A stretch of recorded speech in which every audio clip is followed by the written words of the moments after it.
sejahtera, terima kasih karena bersama dengan saya di Nazilin Unity Channel. Pendedahan Anwar Ibrahim kali ini benar-benar mengejutkan kita. Tiada satu orang pun di Malaysia suka dengan perbuatan yang didedahkan oleh Anwar ini. Kalau anda pembangkang, anda pun wajib menyokong perkara ini. Kalau anda tak sokong, saya pun tak tahulah di mana kebijaksanaan anda. Anwar Ibrahim kata, kurang 30% syarikat bayar cukai. Bayangkan berapa peratus yang tak bayar cukai. Makna kata 70% syarikat tidak bayar cukai penuh atau tak bayar langsung atau macam-macam lah.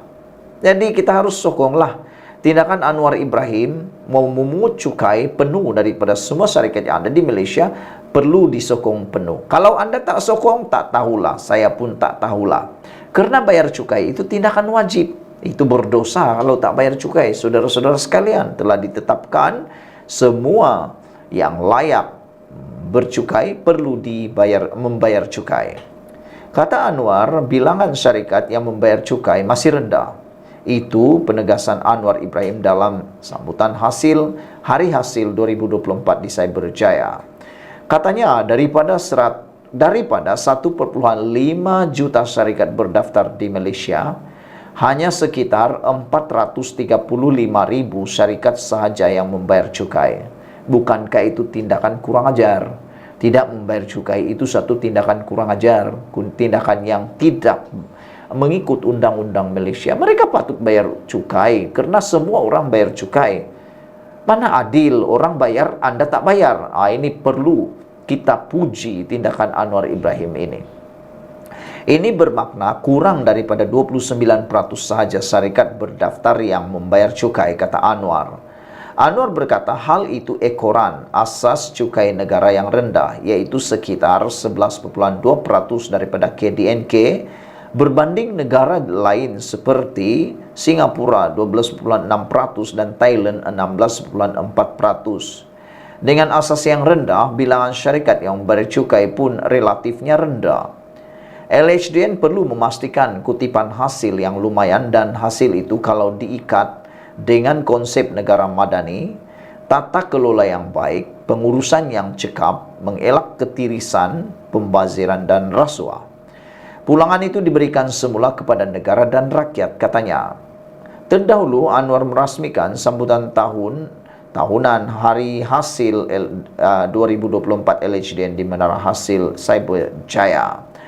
Untuk rekod tahun lalu, LHDN mencipta sejarah kutipan cukai negara dengan kutipan sebanyak 183,34 bilion melebihi RM7,8 bilion atau 4,49% daripada jumlah kutipan tahun 2022. Manakala sehingga 31 Disember 2023 jumlah pembayar cukai individu adalah sebanyak 5,7 juta dengan hasil kutipan sebanyak RM 40,96 bilion dan bagi syarikat pula adalah sebanyak 539,113 dengan hasil kutipan sebanyak RM 98,77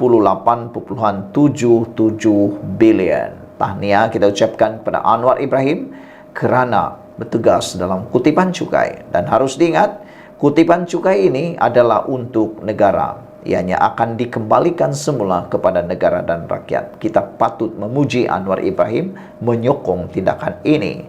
Sekian dulu untuk kali ini. Jangan lupa tinggalkan komen anda. Kita jumpa lagi. Bye-bye.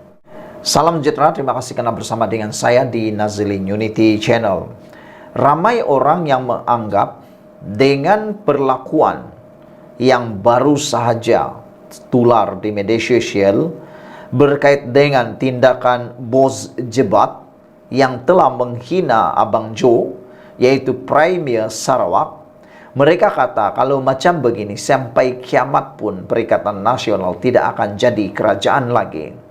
Ini kata mereka merujuk kepada tindakan salah seorang pempengaruh daripada Perikatan Nasional yang terang-terangan menghina Abang Jo. Abang Jo merupakan pengerusi kepada Gabungan Rakyat Sarawak ataupun GRS atau GPS, Gabungan Parti Sarawak. Maaf saya. GPS, Gabungan Parti Sarawak adalah boleh kata penentu kepada kerajaan pada waktu ini. Selain GPS ada GRS di Sabah, Gabungan Rakyat Sabah.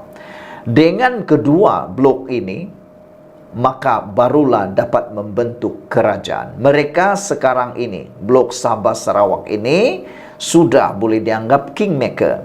Mana yang mereka sokong boleh jadi kerajaan. Contoh pada waktu ini, kalau tiba-tiba GRS dan GPS tarik sokongan, maka Perikatan Nasional boleh membentuk kerajaan. Tapi dengan tindakan dibuat oleh bos jebat ini, dia telah pun dengan sengaja menghina Abang Jo tanpa dia sedari dia telah membuatkan Perikatan Nasional sampai kiamat pun tidak akan jadi kerajaan. Kenapa? Sebab apabila tindakannya telah pun menghina Abang Jo ini, yang telah pun satu laporan polis dibuat terhadapnya kerana hina Abang Jo, maka dengan ini secara keseluruhannya rakyat Sabah, rakyat Sarawak pun terkesan. Harus diingat, satu orang dihina, melibatkan Borneo, akan terluka satu Borneo. Apalagi ini melibatkan pemimpin tertinggi GPS. Apabila itu berlaku, sudah tentu seluruh rakyat Sarawak menyokong Abang Jo. Bila seluruh rakyat Sarawak menyokong Abang Jo, minta maaf, minta ampun, mereka tidak akan menyokong Perikatan Nasional lagi. Lebih-lebih lagi, dikatakan bos jebat ini ialah salah seorang ahli PAS. Maka dengan itu, Sarawak pasti menolak Perikatan Nasional dan PAS. Jadi, apakah ini akan menyebabkan PAS dan Perikatan Nasional sampai kiamat pun tidak akan jadi kerajaan? Kerana sudah menyinggung perasaan GPS. Anda jawablah sendiri. Satu laporan polis telah dibuat oleh Setiausaha Politik Premier Sarawak, John Ngigor, terhadap seorang individu menggelarkan dirinya bos jebat yang disifatkan biadab dan merendah-rendahkan Premier Sarawak, Abang Johari Openg. John berkata laporan di Balai Polis Satok di sini dibuat susulan video berdurasi 4 menit yang menghina serta merendah-rendahkan Premier Sarawak telah tular di TikTok dan kemudiannya dimuat naik ke laman sosial Facebook. Selain merendahkan Premier Sarawak, dalam video tersebut individu itu juga berkata seolah-olah Sarawak bukan sebagian daripada Malaysia.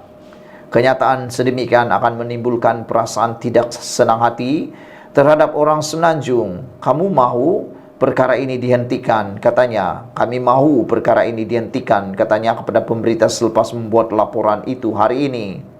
John berkata beliau tidak mahu keharmonian dalam negara terjejas kerana sikap individu yang tidak bertanggung jawab itu dan mahu tindakan tegas diambil segera. Kita tidak mahu perkara merendahkan ini berterusan. Diharap pihak polis akan mengambil tindakan tegas terhadap beliau. Kita mahu keharmonian kaum, keharmonian agama kekal di negara ini. Orang seperti itu perlu diberi pengajaran, katanya lagi. Dalam video yang tular itu, individu berkenan menyatakan ketidakpuasan hatinya terhadap Menteri Pelancongan Seni dan Budaya Tiong King Seng yang disifatkannya sebagai sombong dan angku. Selain itu, dia turut mengaitkan Abang Johari dengan pemilihan Tiong sebagai menteri, mengatakan seolah-olah tiada calon yang layak memegang portfolio kementerian tersebut. Jadi dengan ini, adakah PAS akan ambil komitmen untuk memecat ahlinya ini, ataupun mereka akan keluarkan kenyataan memohon maaf? Ya, tunggulah nanti. Sekian dulu untuk kali ini. Jangan lupa tinggalkan komen Anda. Bye-bye. Salam sejahtera, terima kasih karena bersama dengan saya di Nazilin Unity Channel. Ini salah satu cara untuk mengelak daripada lebih ramai orang yang bertindak durhaka terhadap Raja-Raja Melayu. Gubal Aktahas tangani derhaka terhadap Raja-Raja Melayu, kata pemuda UMNO. Banyak yang dinyatakan oleh pemuda UMNO yang dipersoalkan banyak netizen. Tapi kali ini Ini disokong penuh oleh kebanyakan netizen, hampir 100% menyokong kenyataan pemuda UMNO. Bagaimana pula dengan Anda? Adakah juga Anda setuju dengan cadangan UMNO ini supaya satu akta khas digubal untuk menangani tindakan derhaka terhadap raja-raja Melayu? Pemuda UMNO hari ini mencadangkan kerajaan dan parlimen supaya menggubal satu undang-undang khas untuk mengawal sebarang tindakan tidak beradab dan dianggap derhaka terhadap raja-raja Melayu. Ketuanya Dr. Akmal Saleh berkata, ini kerana tindakan sedemikian telah mewujudkan prasangka terhadap institusi raja-raja dan sepatutnya dipertahankan dan bukan diperlekehkan. Pemuda UMNO mengecam sekeras-kerasnya tindakan yang tidak menghormati institusi raja dan akan terus menegur mana-mana individu atau parti yang melakukan sedemikian. Pemuda UMNO juga menyarankan agar satu undang-undang khas digubal oleh kerajaan dan parlimen untuk mengawal sebarang tindakan tidak beradab, malah derhaka terhadap institusi raja-raja Melayu, sejajar dengan prinsip rukun negara, katanya menerusi satu kenyataan pada hari ini. Dr. Akmal secara khusus merujuk kepada kenyataan yang dikeluarkan oleh Presiden PAS Abdul Hadi Awang dan Ahli Parlimen Pasir Gudang Hasan Abdul Karim. Abdul Hadi dalam kenyataan hantarannya di Facebook yang bertajuk Ketinggian Islam Wajib Dipertahankan mengingatkan bahwa Islam adalah keutamaan dan memberi peringatan kepada semua supaya mereka menjaga akidah masing-masing. Saya sekadar memberikan peringatan kepada pengadut Islam supaya menjaga dan mempertahankan akidah masing-masing. Bukanlah menghina khususnya pengamal undang-undang dan semua yang terlibat dengannya, daripada kalangan para hakim dan peguam termasuk ahli parlimen, adun bahkan raja-raja, supaya berwawasan akhirat dengan bijaksana memandang ke akhirat sana, bukan memandang kepentingan dunia di sini sahaja, katanya. Sementara itu, Hasan pula berkata yang di Pertuan Agung adalah tertakluk kepada sistem raja berperlembagaan dan bukannya raja mutlak. Katanya mereka mesti mematuhi peruntukan perlembagaan dan tidak mengikut selera dan sentimen peribadi. Agong juga seperti ahli-ahli politik kena patuh dan hormati perlembagaan persekutuan, kata Hasan Abdul Karim. Perkara yang tidak ada dalam perlembagaan tidak boleh diadakan sesuka hati. Yang boleh memindah perlembagaan hanya satu badan saja, yaitu parlimen, katanya. Dalam perkara ini, Agong telah cross the line, melampaui batas, kata ahli parlimen PKR itu. Mengulas lanjut, Dr. Akmal berkata kedua-dua ahli politik itu telah membuat kenyataan yang amat tidak bersesuaian. Institusi raja bukan modal untuk sesiapa meraih dividen politik bagi survival mana-mana individu atau parti. Ia harus dimartabatkan, dipelihara dan dihormati, katanya lagi. Dengan ini kita setuju gubal akta khas tangani derhaka terhadap raja-raja seperti mana yang dinyatakan oleh pemuda UMNO. Sekian dulu untuk kali ini. Jangan lupa tinggalkan komen Anda, tekan butang subscribe. Kita jumpa lagi. Bye-bye. Salam sejahtera, terima kasih karena bersama dengan saya di Nazilin Unity Channel ini. Keputusan dan pendedahan Anwar Ibrahim yang paling mengejutkan kita. Terima kasih Anwar Ibrahim atas keputusan ini. Kata Anwar, kalau dia tak bayar cukai, geledah, ambil tindakan, katanya. Saudara, bagi kita yang tinggal di Malaysia, tindakan menyorok, tidak membayar cukai itu tindakan jenayah. Tindakan membayar cukai itu wajib. Kerana apabila Anda tidak membayar cukai, itu satu perbuatan yang sebenarnya berdosa. Perdana Menteri Anwar Ibrahim mahu lembaga hasil dalam negeri LHDN supaya melaksanakan tugas mengutip cukai dengan lebih tegas. Katanya ini mesti dilakukan tanpa mengira kedudukan sesebuah syarikat atau pangkat individu itu. Anwar berkata masih terdapat syarikat gergasi dan naga yang masih culas membayar cukai kepada kerajaan. Jika ada keperluan untuk LHDN lebih tegas, ya, orang yang ada pengaruh dan kedudukan fikir mereka boleh terlepas dari bayar cukai, kata Anwar. Kita tidak boleh bagi gambaran yang paling atas maha kaya terselamat daripada tindakan Mesti ada kesungguhan bayar cukai, kata Anwar. Saya selalu sebut, saudara kaki tangan LHDN, jalankan tanggung jawab. Apakah dia Ahmad atau Aseng atau Tan Sri atau Tun, saya tak kira, kata Anwar. Kalau dia tak bayar cukai, LHDN geledah, ambil tindakan, katanya. Ketika merasmikan majlis sambutan hari hasil 2024 di Cyberjaya hari ini.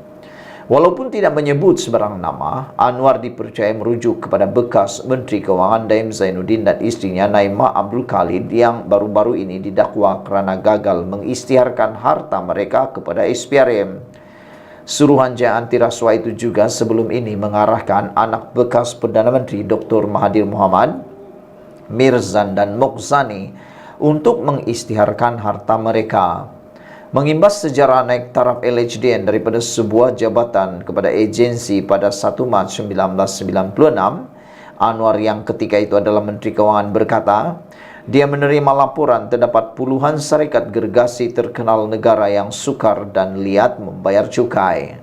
Ada yang bayar cukai setengah, ada yang bayar suku kerana syarikat ini terlalu besar, gergasi, naga. Siapa yang berani singgung, katanya. Mereka, kaki tangan LHDN ketika itu secara berani melaksanakan tugas tanpa mengira gergasi dalam perniagaan dan berjaya mengutipnya. Dan mengenang kesungguhan dan risiko yang dihadapi, saya memutuskan menaikkan status jabatan menjadi agensi atau lembaga, katanya lagi.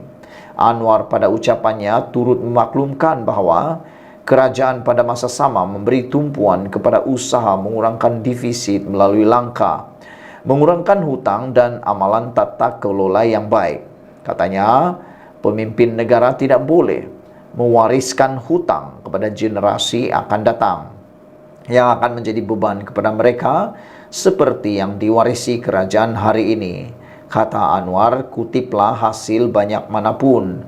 Tetapi amalan kita itu kalau boros dan tiris, bebanannya kepada generasi akan datang.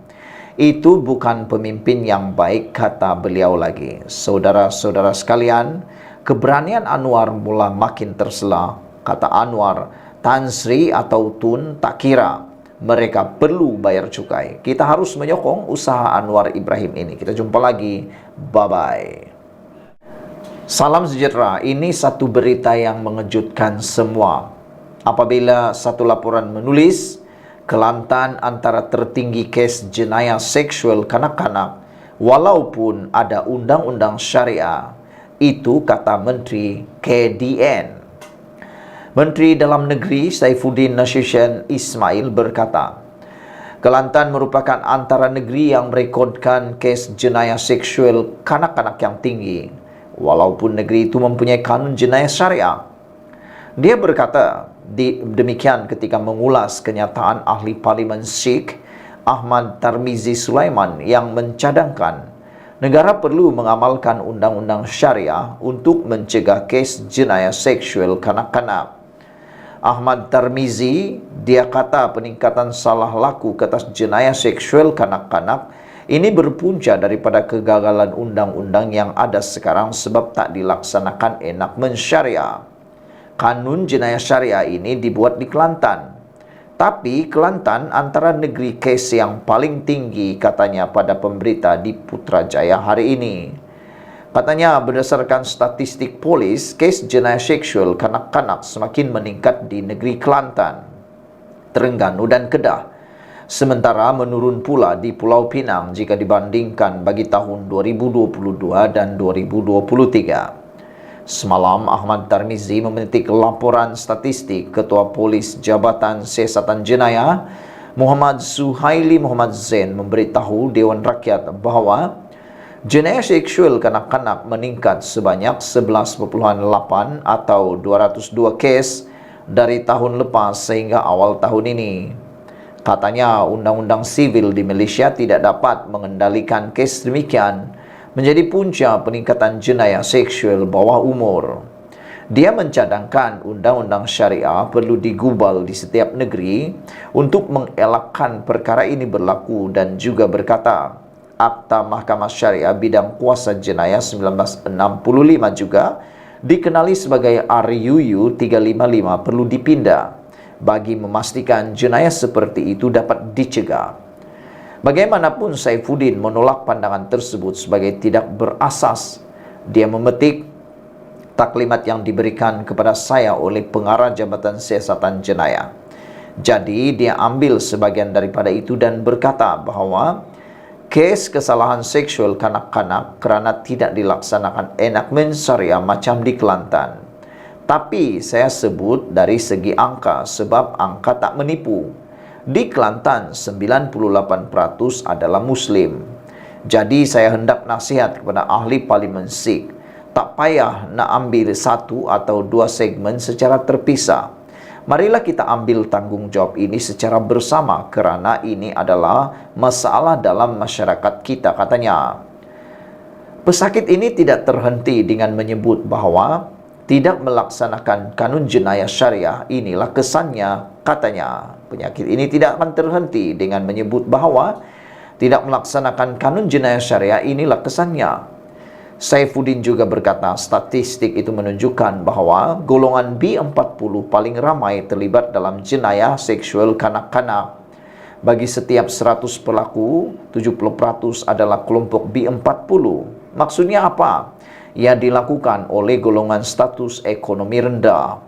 Bagi kelompok M40 pula adalah 24% bagi 100 pelaku. Manakala pecahan mengikut kaum pula menunjukkan 67% pelaku jenayah berkenan adalah Melayu. Sekarang bukan masa untuk menunjukkan kelompangan dan salah itu ini kerana ia adalah tanggungjawab bersama untuk mengatasi jenayah tersebut, katanya lagi. Sekian dulu untuk kali ini. Jangan lupa tinggalkan komen Anda. Bye-bye. Salam sejahtera, terima kasih kerana bersama dengan saya di Nazlin Unity Channel. Akhirnya Muhyiddin ambil tindakan yang kita tunggu-tunggu. Selepas mahkamah telah pun menarik balik pembebasan Muhyiddin Yassin, membatalkan pembebasan Muhyiddin Yassin, ini tindakan terkini Muhyiddin Yassin. Muhyiddin akhirnya merayu kepada Mahkamah Persekutuan untuk membebaskan daripada tuduhan kes rasuahnya. Seperti yang kita jangka, Presiden Bersatu Tan Sri Muhyiddin Yassin akhirnya merayu keputusan Mahkamah Rayuan yang memutuskan 4 tuduhan rasuah berjumlah Rm 232,5 juta dihadapinya adalah jelas dan mengarahkan ia dikembalikan semula ke Mahkamah Session untuk tindakan lanjut.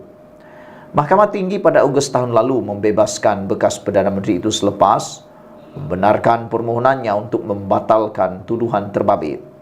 Muhyiddin memfailkan notis rayuan itu di Mahkamah Persekutuan semalam untuk merayu keseluruhan keputusan Mahkamah Rayuan pada 28 Februari lalu melalui firma guaman Tuan Chetan Jethwani and Company.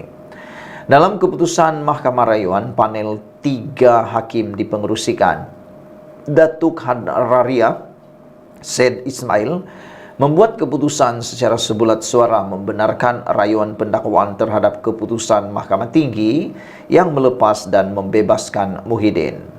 Turut bersidang Hakim Datuk Azmi Arifin dan Datuk S.M. Komati Supia. Panel itu berkata Mahkamah Tinggi terkilaf daripada segi undang-undang apabila memutuskan 4 pertuduhan berkenaan tidak mendedahkan sebarang kesalahan Muhyiddin yang juga pengerusi Perikatan Nasional PN. Mengenai isu dibangkitkan oleh perayu pendakwaan bahawa pertuduhan itu tidak cacat, panel itu berkata ia menerima hujahan pihak berkenaan dan berpandangan bahawa 4 pertuduhan terbabit adalah jelas. Sehubungan itu, panel itu berkata tiada keperluan bagi pendakwaan untuk menyatakan cara atau memberikan buktiran lanjut bagaimana kesalahan itu dilakukan. Muhyiddin juga merayu keputusan panel yang memutuskan bersatu sebuah pertubuhan politik di bawah takrifan bersekutu seperti yang ditakrifkan mengikut Seksyen 3 Akta SPRM. Panel bersetuju dengan hujahan pendakwaan bahawa pertubuhan itu termasuk dalam definisi organisasi di bawah seksyen sama dan mendapati tiada merit dalam hujahan responden Muhyiddin bahawa oleh kerana pertuduhan tidak disebut dalam seksyen itu, ia tidak boleh dimasukkan dalam definisi bersekutu. Panel itu berkata, ia berpandangan pengertian biasa pertubuhan ialah kumpulan yang dibentuk untuk tujuan tertentu oleh organisasi itu. Ia termasuk dalam definisi organisasi. Pada 15 Ogos tahun lalu, Mahkamah Tinggi membebaskan Muhyiddin atas 4 pertuduhan menggunakan kedudukannya untuk rasuah Rm232,5 juta bagi bersatu.